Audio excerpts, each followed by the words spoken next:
And I'm back. Kinda. Sorta. It's just me for now. I got catching up to do since I missed about a week's worth of movies, so instead of like midnight screenings, just like midnight quickie for these next few. I'm gonna have to thank the comments section on the Keeping Up with the Joneses video for that. So I did go see a few movies today. First one being Arrival, which is a new film starring Amy Adams as a linguist who is hired when 12 alien ships come down to Earth, and she and Jeremy Renner, who plays a numbers guy, are hired to basically communicate with the aliens to find out what their purpose on Earth is. And it's one of the first alien movies I can think of in a while. When they come down to Earth, they're not just hanging out in the most popular cities on Earth. When it comes to the United States, it's somewhere in Montana, I believe the movie is taking place. And it's really cool seeing not just the main characters' reactions to this happening, but we also get glimpses of how the world is reacting to this. Some of them with fear, paranoia, anger. We see groups of people that are kind of treating it like it's sort of like, Woodstock. They got RVs popped out there. And then you see like conspiracy theorists online, when the real heart of the film is the communication between Amy Adams and the aliens, because they are trying to figure out what their language means, and in doing so they are trying to teach them our language. And as the movie goes on, we get little bits of sentences and words and phrases, and when the word weapon is used, a lot of nations are ready to go at war with these ships when they don't know if they're asking if we have any weapons, or if they're saying that they're a weapon, or they perceive us as weapons. It's a very, very, very unpredictable film.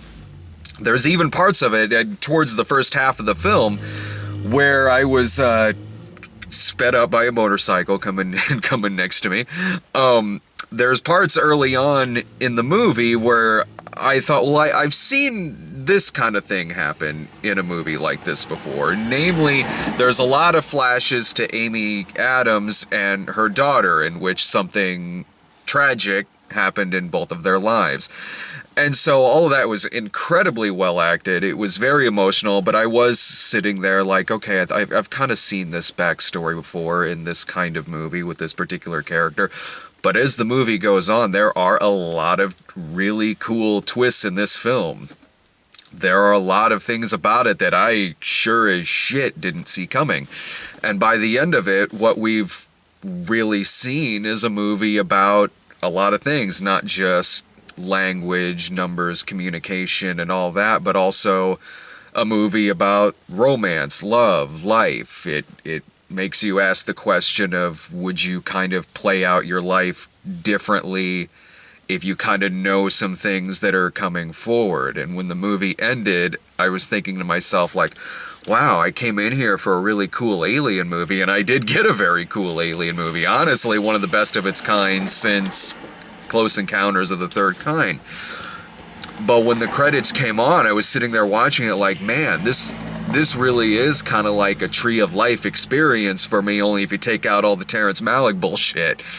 There's little things about it that are even super suspenseful when they're rising up into this very, very narrow hallway of a ship in which gravity is played with. They're walking on the walls, but you see the ground below them. It's intense stuff. It's incredibly well acted from Amy Adams, Jeremy Renner, Forrest Whitaker. I highly recommend the film. I've been away from the movie theater for a couple weeks now. This was a really great one to come back to. This is from the director of Sicario and Prisoners, two movies that I also loved, two movies that I believe did go on my best of the year list in the years that they came out. This one I'm pretty positive will too, so I highly recommend the film. Check it out.